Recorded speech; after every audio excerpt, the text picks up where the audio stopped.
Shalom, saudara yang dikasih Tuhan, senang kita ketemu lagi di ibadah pagi ini. Kita bersyukur hari ini kita sehat, ada di dalam pertolongan dan kasih karunia Tuhan. Saya percaya Tuhan yang besar itu menyertai kita, sehingga di semua pergumulan kita Tuhan hadir, Tuhan bekerja, Tuhan beracara. Bulan Juni ini kita membahas tentang keluarga yang teguh dalam iman. Kalau saudara mengikuti ibadah minggu lalu, maka kita sudah mendengar tentang harmonisasi pelayanan dan keluarga. Bagaimana kita membangun sebuah pelayanan sekaligus juga membangun pernikahan keluarga yang kuat, yang sehat dengan mengharmonisasikannya. Sehingga kita tidak gagal di pelayanan, kita juga tidak gagal di keluarga kita. Nah, hari ini kita akan belajar tentang, masih dengan topik tentang keluarga yang teguh dalam iman. Hari ini saya akan membawa saudara kepada sebuah judul, beriman di tengah tantangan. Saudara yang dikasih Tuhan, kita tahu bahwa hidup di dunia ini tidak mudah. Banyak pergumulan, banyak tantangan, banyak persoalan. Itu sebabnya kita perlu membangun iman yang teguh di dalam Tuhan. Hidup di dunia yang sudah jatuh ini, saudara, tentu tidak mudah. Banyak pergumulan, banyak tantangan, banyak tekanan, belum lagi ada godaan yang bisa menjauhkan kita dari Tuhan. Namun saudara yang dikasih Tuhan, kita tidak boleh kalah. Kita bisa menjadikan perjalanan hidup ini sebagai perjalanan bersama Tuhan. Perjalanan bersama Tuhan. Nah, hari ini saya memberi judul beriman di tengah tantangan. Saudara yang dikasih Tuhan, tadi saya sudah katakan bahwa hidup di dunia yang sudah jatuh ini tidak mudah. Tapi bukan berarti kita menjadi orang-orang yang menyerah atau orang yang kalah. Kita tetap bisa berkemenangan di semua tantangan dengan menjadikan perjalanan hidup kita bersama Tuhan. Ya, apa itu perjalanan? Kalau bahasa Inggris pakai journey. Journey adalah perjalanan yang panjang dan memakan waktu yang lama. Saudara mau terburu-buru, mau saudara tergesa-tergesa, tetap perjalanan itu harus ditempuh dengan waktu yang panjang dan lama. Daripada kita sibuk mau sampai kapan? Mari kita libatkan Tuhan di perjalanan hidup kita. Supaya perjalanan itu menjadi sebuah pengalaman bersama Tuhan. Rindukah saudara mengalami bersama Tuhan? Mari kita membaca satu ayat dalam 1 Yohanes pasal 5 dikatakan, sebab semua yang lahir dari Allah mengalahkan dunia, dan inilah kemenangan yang mengalahkan dunia, iman kita. Siapakah yang mengalahkan dunia?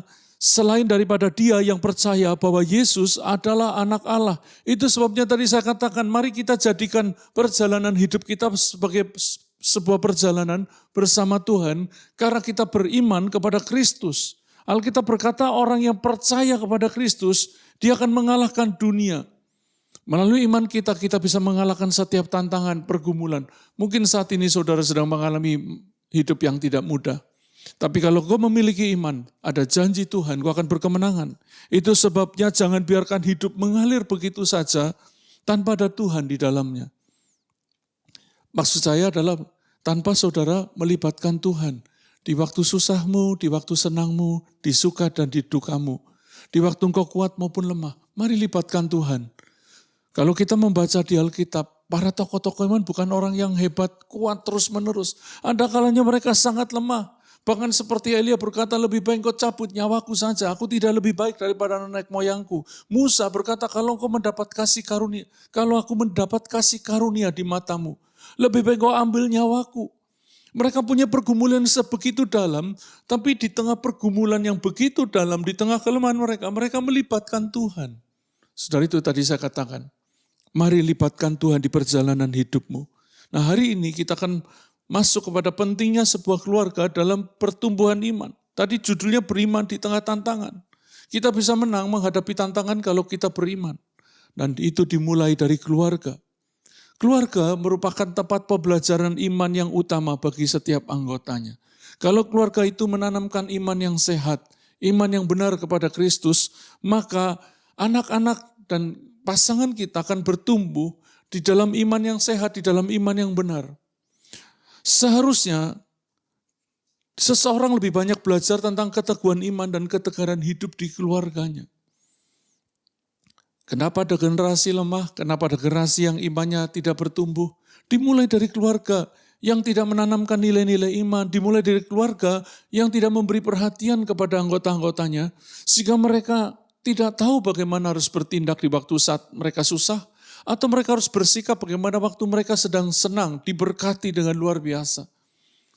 Saudara yang dikasihi Tuhan, tidak ada masalah dengan berkat yang melimpah. Tapi yang jadi persoalan adalah ketika kita tidak bisa bersikap dengan benar pada waktu kita diberkati. Kita akan juga belajar bagaimana iman yang sehat, iman yang kuat, iman yang membuat kita menang di tengah tantangan, itu dimulai dari seorang kepala keluarga yang kemudian diteladankan kepada istri dan anak-anaknya. Saudara, kepala keluarga, kalau itu seorang suami atau seorang ibu, itu sesuatu yang sangat penting. Tuhan selalu mencari kepalanya. Ketika Hawa jatuh dalam dosa dan kemudian Adam ikut memakannya, Hawa tergoda oleh iblis, Adam Adam meniru istrinya. Karena istrinya cuma memberikan saja, tidak ditulis bahwa istrinya mempengaruhi Adam. Tapi yang ditanya terlebih dahulu adalah Adam. Kenapa? Karena kepala keluarga itu penting di mata Tuhan. Buat yang single parent, kau menjadi kepala, mari teladankan iman kepada anak-anakmu. Kita akan belajar dari seorang bernama Nuh. Saudara bisa membuka dalam Kejadian pasal 6 ayat 9 sampai 22, kisah tentang Nuh. Apa yang bisa kita belajar dari Nuh? Yang pertama adalah Nuh memiliki dasar iman di mana dia bergaul dengan Allah. Dia memiliki dasar iman yang kuat. Dikatakan Nuh bergaul dengan Allah. Di Kejadian 6 ayat 9 dan 10 dikatakan, inilah riwayat Nuh. Nuh adalah seorang yang benar dan tidak bercela di antara orang-orang sezamannya. Dan Nuh itu hidup bergaul dengan Allah. Nuh memeranakan 3 orang laki-laki, Sem, Ham, dan Yafet. Saudara, ayat ini dibuka dengan inilah riwayat. Apa itu riwayat? Cerita yang turun-temurun. Riwayat adalah bicara tentang sejarah seseorang. Apa yang dituliskan dan diceritakan dalam sejarah hidup kita. Tadi Nuh dikatakan Nuh adalah seorang yang benar dan tidak bercela di antara orang-orang sezamannya. Itu riwayat Nuh. Itu cerita tentang Nuh. Apa cerita tentang saudara dan saya? Apa yang nanti akan diceritakan kemudian dari saudara dan saya?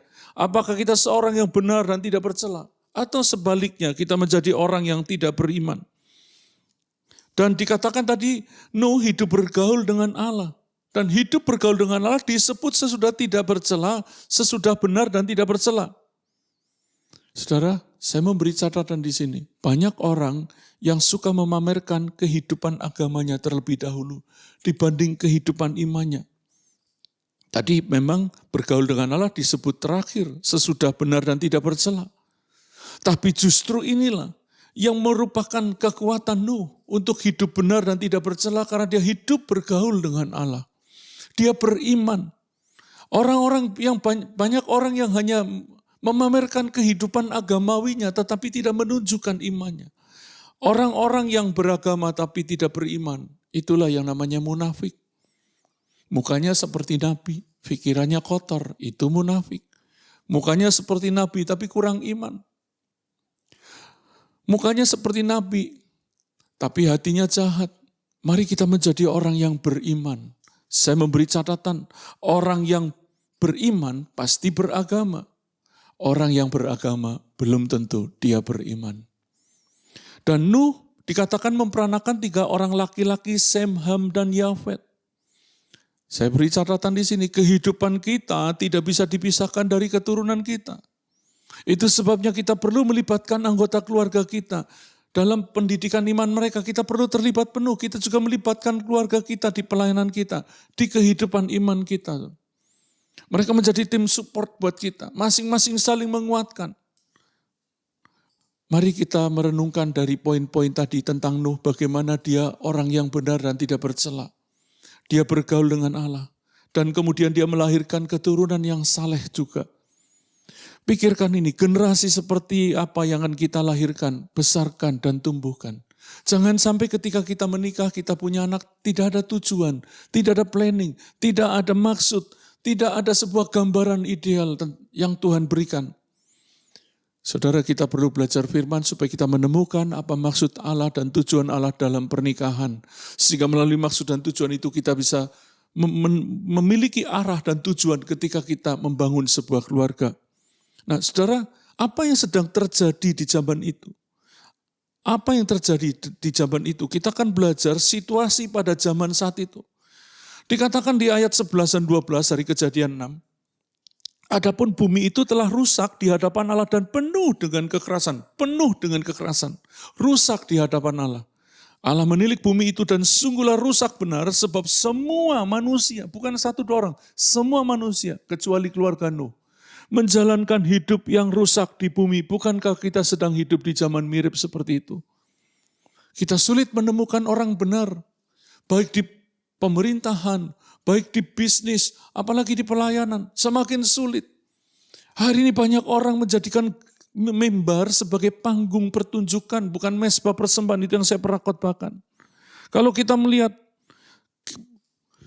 tentang situasi zaman yang begitu sulit, maka tantangan imannya sungguh berat zaman itu. Tapi kita akan belajar dari Nuh, bagaimana Nuh memilih bergaul dekat dengan Allah. Bergaul dengan Allah, dekat dengan Allah. Apakah kita dekat dengan Tuhan saat ini? Dekat dengan Allah?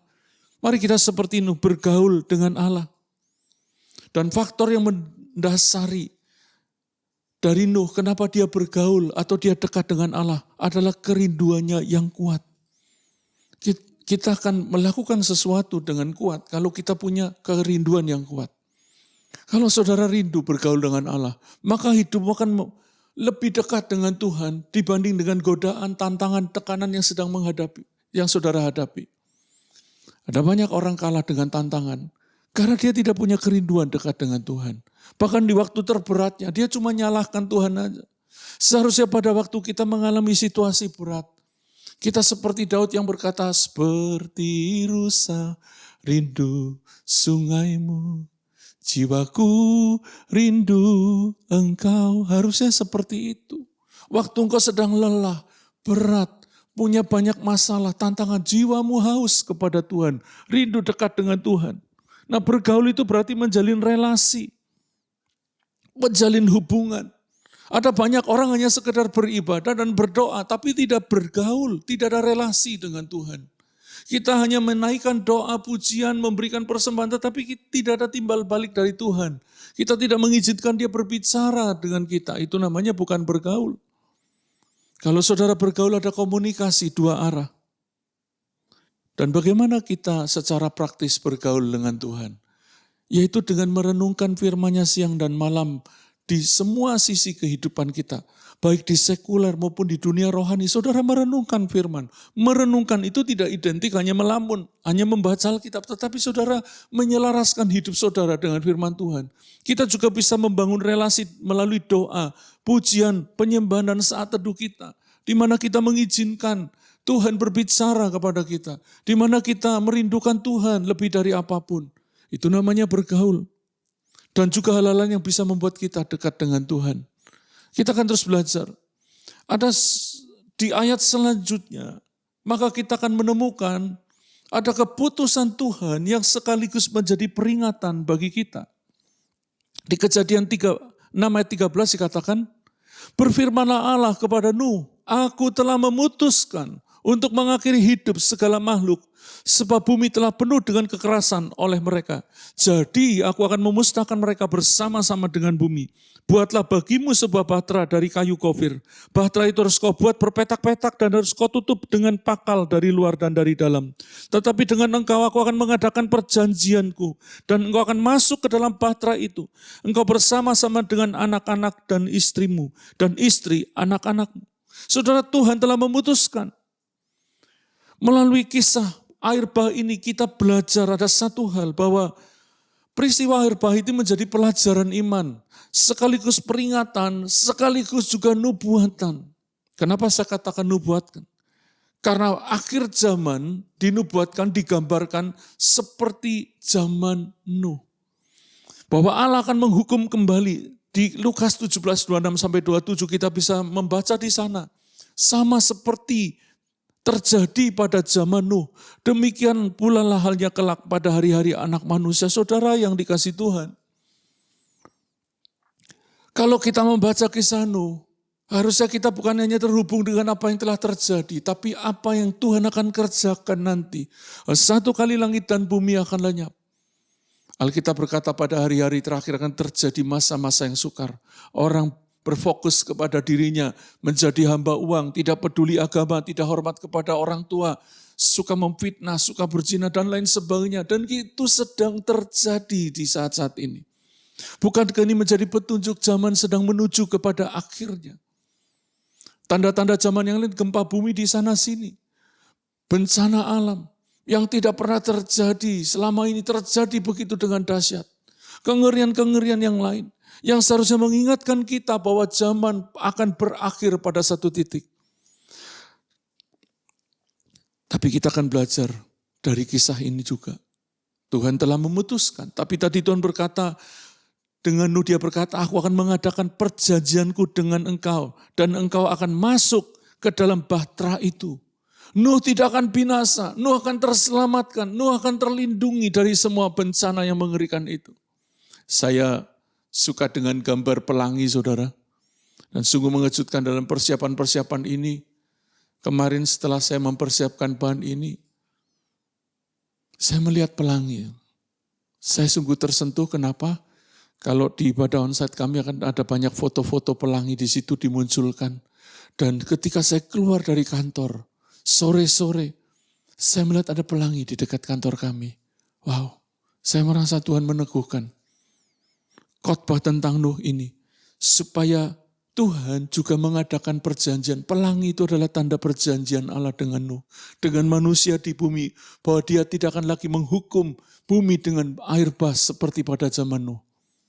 Pada zaman Nuh seluruh bumi tertutup dengan air. Sampai di atas puncak gunung tertinggi. Yaitu Gunung Everest kalau sekarang, itu 15 hasta, 7,5 meter di atas gunung itu. Tidak ada seorang pun bisa bertahan. Bumi ini tenggelam, hanya Nuh yang selamat. Karena Tuhan mengadakan perjanjian dengannya. Dan kita belajar, ketika Tuhan mengadakan perjanjian, sesudah Nuh keluar dari bahtera, Tuhan memberi busurnya di awan. Karena Nuh. Yang kedua dari tentang Nuh, kita belajar tentang ketaatan Nuh kepada Allah. Saudara, ketika Tuhan memerintahkan Nuh membuat bahtera, karena Tuhan berkata, aku akan menghukum bumi dengan air bah. Apa itu air bah?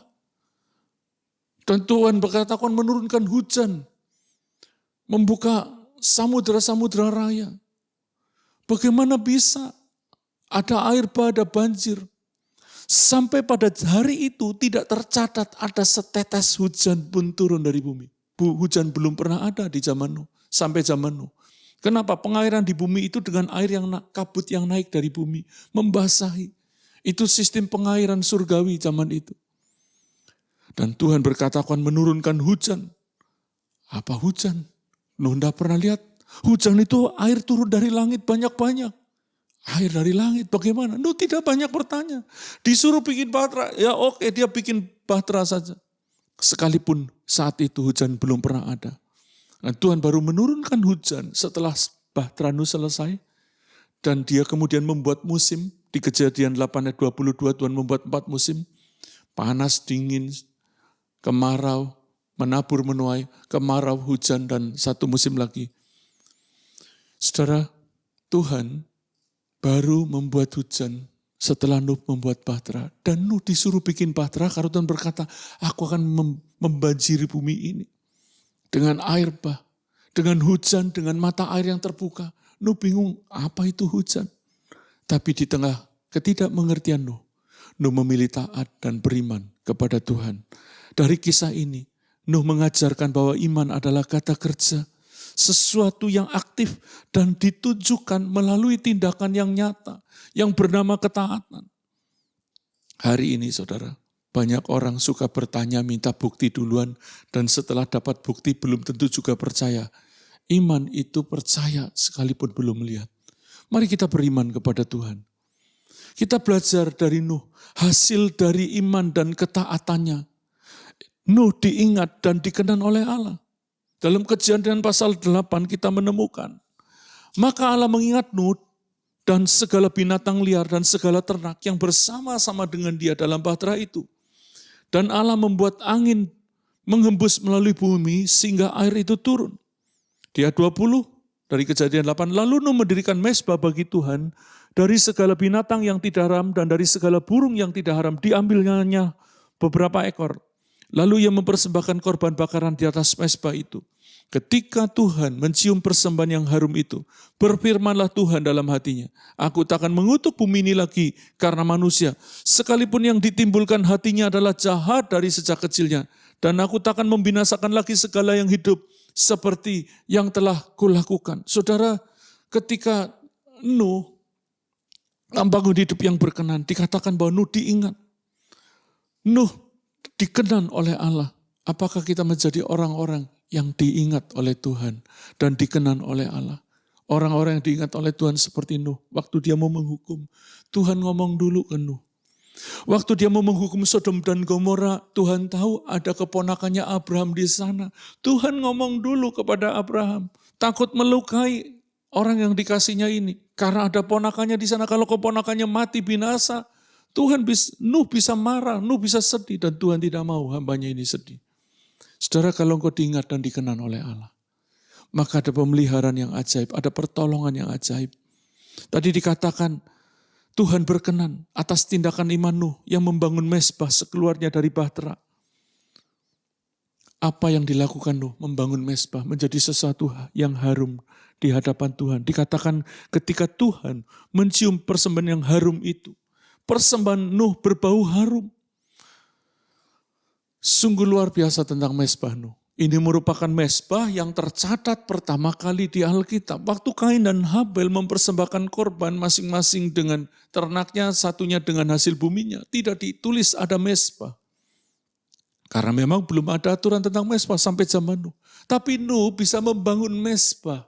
Dan dia bisa memberikan persembahan yang haram dan yang tidak haram. Sementara aturan haram tidaknya itu baru terjadi di zaman Musa, di zaman hukum Taurat. Bagaimana Nuh bisa tahu mana yang Tuhan senang dan yang Tuhan tidak senang? Nanti kita akan belajar. Dan persembahan Nuh kepada Tuhan itu begitu menyentuh hati Tuhan. Sehingga keluar janji Tuhan. Saudara, penyembahan saudara dan saya, kalau sampai menyentuh hati Tuhan, maka Tuhan akan mengadakan perjanjian, yaitu janji berkat, janji pertolongannya. Saya percaya kita bisa belajar dari Nuh yang membangun mezbah yang berbau harum. Jangan sampai persembahan kita yang terjadi bukan berbau harum, tapi sebaliknya. Saudara, tidak semua persembahan itu diterima Tuhan. Mari kita lihat di Yesaya pasal pertama ayat 13. Zaman Yesaya adalah zaman di mana bangsa Israel begitu jatuh di dalam dosa. Jauh dari Tuhan, hidup di dalam dosa, hidup menyembah berhala. Tuhan berkata kepada bangsanya di pasal pertama dari Yesaya, jangan lagi membawa persembahanmu yang tidak sungguh, sebab baunya adalah kejijikan bagiku. Jadi belum tentu persembahan kita, penyembahan kita itu berbau harum. Ketika kita tidak sungguh-sungguh, kalau kamu merayakan bulan baru dan Sabat, atau mengadakan pertemuan-pertemuan, aku tidak tahan melihatnya. Karena perayaanmu itu penuh kejahatan. Jangan sampai ibadah kita di hari Minggu atau ibadah harian kita, baunya adalah kejijikan di mata Tuhan. Karena kita memiliki hati yang jahat, hidup yang tidak benar. Saudara, Tuhan menolak mezbah seperti ini. Dan lihat 14, perayaan-perayaan bulan barumu dan pertemuan-pertemuanmu yang tetap aku benci melihatnya.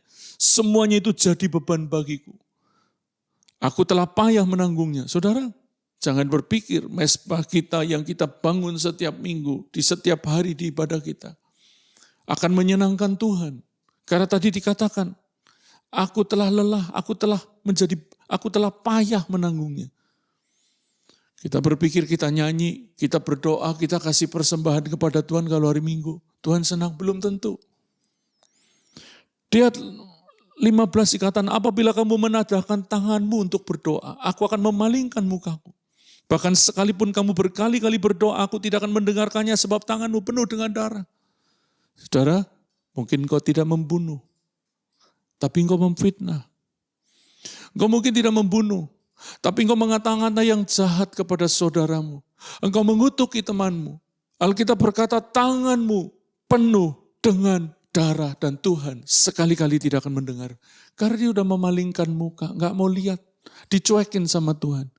Kalau pagi ini doa-doa kita tidak dijawab, bisa terjadi karena tangan kita penuh dengan darah. Saya ingat kisah Nuh yang juga menguatkan saya beberapa minggu terakhir ini.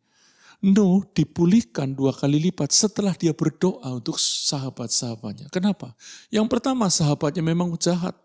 Mengata-ngatai Nuh, menghakimi Nuh dengan alasan rohani, dengan halal rohani. Dan Nuh sampai begitu marah, kamu ini penghibur sialan. Itu ada ayatnya, saudara. Bukan saya maki. Berarti Nuh ada luka di hatinya. Agar Nuh bisa dipulihkan, dia perlu beres dulu supaya tangannya tidak berlumuran dengan darah. Karena Alkitab berkata, siapa yang membenci saudaranya, dia adalah pembunuh manusia. Nuh harus berdamai, mengampuni dulu, mendoakan sahabatnya. Saya kerjakan itu. Saya kerjakan, tidak mudah. Kadang-kadang setelah mendoakan orang yang menyakiti kita, hati kita belum bisa terima, lakukan lagi, doakan. Supaya tangan kita tidak penuh dengan darah. Saudara yang dikasih Tuhan, dari kisah Nuh tadi kita juga belajar begini. Orang yang bergaul dengan Allah, ia akan tahu bagaimana cara menyenangkannya, bahkan sebelum petunjuk apapun ada. Seperti Nuh, belum ada petunjuk membangun mezbah, belum ada petunjuk tentang korban yang harus dipersembahkan, bagaimana cara melakukannya. Nuh lakukan saja, dipotong, taruh di mezbah, dibakar. Itu kan baru dicatat di dalam hukum Taurat, di 5 kitab Musa. Baru tercatat ribuan atau ratusan tahun kemudian. Tapi orang-orang yang dekat dengan Tuhan tahu bagaimana cara menyenangkan hati Tuhan. Tidak perlu pakai sedikit ayatnya di mana, kalau nggak boleh buktinya apa. Buktinya saya baik-baik saja, orang itu jahat juga baik-baik saja. Jangan seperti itu. Itu artinya kau tidak kenal Tuhan. Tuhan itu kudus, Tuhan itu suci. Sekalipun nampaknya tidak ada penghukuman saat ini. Tapi orang-orang yang jahat, satu kali sudah tersedia, karena mereka ada di bawah murka Allah. Mereka tersedia hukuman kekal untuk selama-lamanya. Dari kisah Nuh, kita belajar bahwa orang yang bergaul dengan Allah, ia akan dapat bertahan dalam iman, sekalipun banyak godaan dan tantangan. Saudara, tadi dikatakan di zaman Nuh, di awal-awal kita membaca ayat-ayatnya. Zaman Nuh, orang itu hidup dengan rusak, semuanya jahat. Di mata Tuhan loh, bukan hanya di hadapan manusia, di mata Tuhan. Saudara, kenapa? Kenapa disebut di hadapan Tuhan? Karena kadang-kadang hal jahat di mata manusia itu baik, tidak jahat. Tapi di mata Tuhan, Allah yang kudus, yang tersembunyi pun, itu tetap jahat di mata Tuhan. Dan mata Tuhan melihat, mengawasi kita. Itu sebabnya mari kita belajar membangun hidup yang saleh, hidup yang kuat, beriman di tengah tantangan, bagaimana membangun iman yang kuat. Kita perlu membangun hubungan yang dekat dengan Tuhan. Bagaimana mau imannya kuat? Ibadah malas. Kalau kau datang pasti telat, nunggu khotbah. Bagaimana saudara mau terhubung dengan Tuhan kalau saudara tidak menghormati Tuhan? Mari kita belajar menjadi orang-orang yang bergaul dengan Allah. Saya sedang mengarah kepada akhir ibadah kita. Mari kita membaca kembali 1 Yohanes 5 ayat 4 sampai ayat yang ke-5. Bagaimana kita membangun iman yang kuat di tengah tantangan yang berat. Sebab semua orang yang lahir dari Allah mengalahkan dunia. Dan inilah kemenangan yang mengalahkan dunia, iman kita. Saudara dan saya perlu lahir dari Allah. Jangan coba ke gereja. Engkau perlu lahir baru. Orang yang lahir baru adalah orang yang memiliki benih ilahi sehingga dia bisa terhubung dengan Tuhan yang suci itu. Engkau perlu lahir baru dengan cara percaya kepada Yesus sebagai Tuhan dan Juru Selamatmu. Bertobat, meninggalkan hal-hal jahat dari hidupmu. Dan kemudian memberi diri dibaptis. Sebagai bukti pertobatanmu. Sebagai tanda persekutuanmu dalam kematian dan kebangkitan Kristus. Dan ketika engkau lahir dari Allah.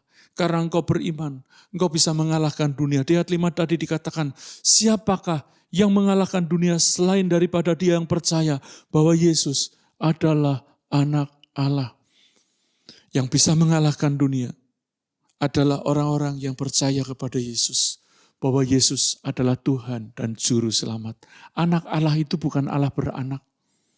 Anak Allah adalah gelar bahwa Yesus adalah firman itu, yaitu Allah itu sendiri yang menjadi manusia dan diam di antara kita. Itu sebabnya disebut anak Allah, karena dia adalah Allah yang menjadi manusia. Sekalipun dia menjadi manusia, dia tetap Allah.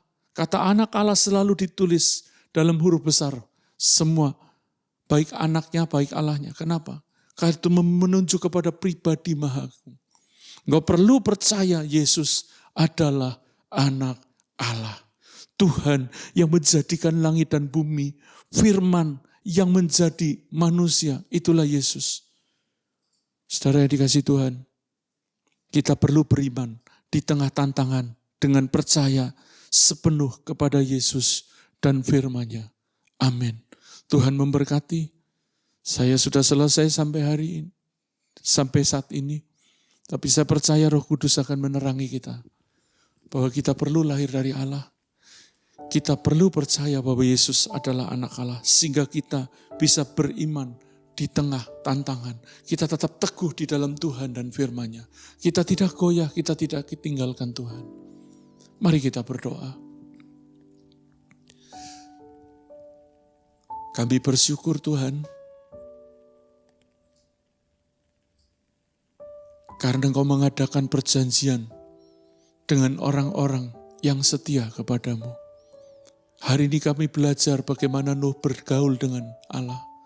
Bagaimana Nuh dengan ketaatan mempersiapkan bahteranya. Sekalipun apa yang dibuatnya nampak konyol. Karena membangun bahtera di tengah daratan, jauh dari lautan, dan tidak ada hujan setetes pun sampai zaman itu. Tapi Nuh berpegang teguh kepada firman yang Kau sabdakan.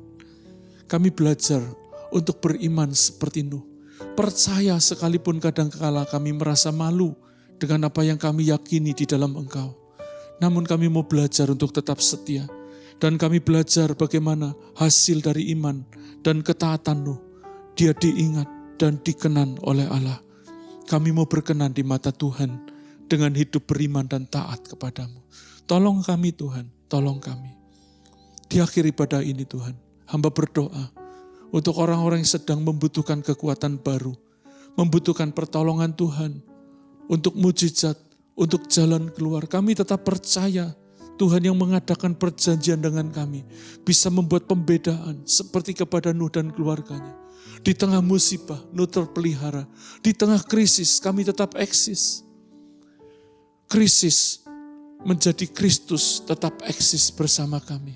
Krismon, krisis moneter, menjadi Kristus tetap menolong. Kami bersyukur, kami tetap percaya Tuhan yang akan melindungi kami di waktu yang sulit ini. Kami tetap percaya Tuhan yang memberkati kami. Terima kasih Tuhan. Mari curahkan berkat-Mu kepada kami dan umat-Mu. Mari arahkan hati saudara dan terima berkat Tuhan.